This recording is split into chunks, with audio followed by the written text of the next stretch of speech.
Welcome to another episode of the Meal Prep Monday podcast. I'm your host and founder of Prep Dish, Allison Schaaf. Today, I am talking about my 1 line a day journal practice that I've been doing for the past 5 years. Before we dive in, though, I would like to share what one of our subscribers, Miranda from Virginia, has to say about Prep Dish.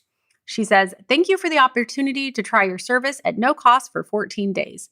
It has honestly been a game changer for my family. We are eating healthier meals, spending less time on money and groceries, and spending less time on meal prep and dishes, etc. I'm so grateful for your service and look forward to being a paid subscriber. Thank you for making this wonderful service available for busy families." And thank you, Miranda, for sharing that with all of us. If you want to try out the same 2-week free trial, try us out for 14 days, just head to prepdish.com/MPM, short for Meal Prep Monday, and you can try the same free trial that Miranda tried out as well. If you are on your phone and it's easier to just send a text, you can text 33777. So that's the 5-digit number you put in. Is 33777. And then you type in the word meal prep, all one word, and it will prompt you to enter your email address so that you can get a free 1-week plan. So that's a way to just try out our here's a really easy starter plan to try us out. So that's another way to get your hands on one of our meal plans for free. Okay, I am excited about today's episode. So 1 line a day journal. It is called the 1 line a day journal and like a 5-year memory book. I received this as a gift from a friend. I believe it was my friend, Naomi. And it has been one of the best gifts ever. And I actually now give this as a gift often. So the way this journal works is there's 365 pages and each page kind of lines up. So it's not dated. You put in the year and whatever year you start, then it's like each day has sort of 5 lines, although it's really 5 paragraphs. Like each day you can kind of write a few lines. And the idea is that, so say you start this, I started this January 1st of 2019, and I wrote my line.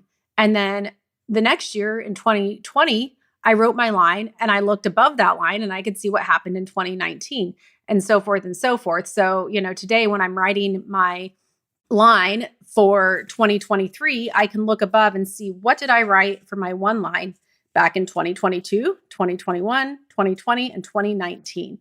And it is such a cool, journal to have just to reflect back and see how far you've come. So a few things that I've kind of learned from doing this 1 line a day.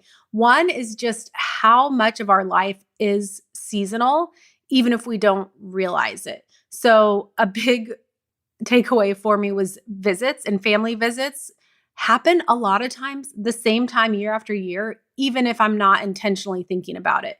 So for example, I visited my sister on the same weekend in April for 3 of the 5 years, totally unintentionally. It wasn't like, if you were to ask me when I visit my sister, I wouldn't even tell you April. I would just say, yeah, I try and go about once a year, depending on what our year looks like. And it's like this, weird subconscious clock of things happening seasonally. And so it's just really interesting to see. And, you can decide to kind of have certain themes. I mean, 1 line, you really can just jot down whatever you want. So I try and actually include a lot of different areas of my life. So I include milestones for the kids or what's going on with them.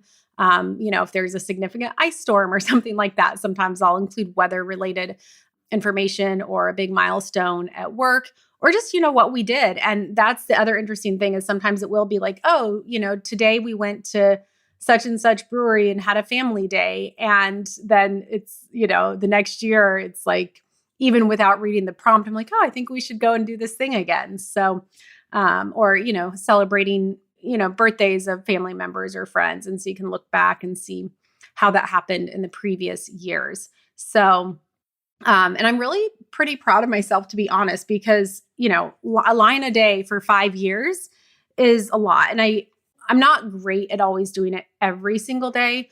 A lot of times I'll then get into the pattern of kind of at the end of the week, I'll go through and do each line. I mean, I'm sure it would work better if I just had it in a place and every night before I went to bed or, every morning when I woke up, I did my line. But, that in reality, that hasn't happened, but it does. I never get more than a week or two behind. So I'm always able to kind of go back and, if I need to, I'll look on my photos or my calendar to see what happened and jog my memory and write down my one line for that day. But I just thought, the timing of this, I'm getting ready to wrap up my 5 years. I'm not 100% sure as I'm recording this if I'm going to jump right back into another 5 years. I think I will. I don't know. But sometimes when you do a big thing like that, you're like, oh, or maybe I should take a break for a year. But it is fun to have. And honestly, if I did another 5, you could even get, both books out on occasion and kind of line them up and see, what's happened over the past 10 years. And so it's really a fun way of just documenting what's going on in your life. And with the timing of this, I thought it would be an interesting thing to share if you're looking for a last minute gift for others or even for yourself. If someone's like, hey, I need an idea for you, this is a really kind of easy gift idea. And depending on the price range you're looking for, you can always like add on a nice set of pens to go alongside it. And, I've used it for a lot of gifts, especially if I don't know someone super well. I think it's a good one. And it's ideally, you start it on January 1st, but you could start at other times of the year. So that's my experience with the one line a day journal. And then I didn't want to turn this into a whole journaling episode, but I did want to just briefly mention kind of a few others that I have enjoyed along the way. So I think I've talked about the artist way, and over, there were a few months in 2023 where I did that entire program where I was doing really extensive journaling every morning. And that is actually not a guided, there's questions, but the journaling is actually just like writing stream of consciousness, basically. But I've also done one in the past called the 5-minute journal. And that's really good. That incorporates some appreciations and things like that. And so if you're looking for ideas, the 5-minute journal is one that's another one of my go-to gifts as well. And then, so I am a physical planner kind of person.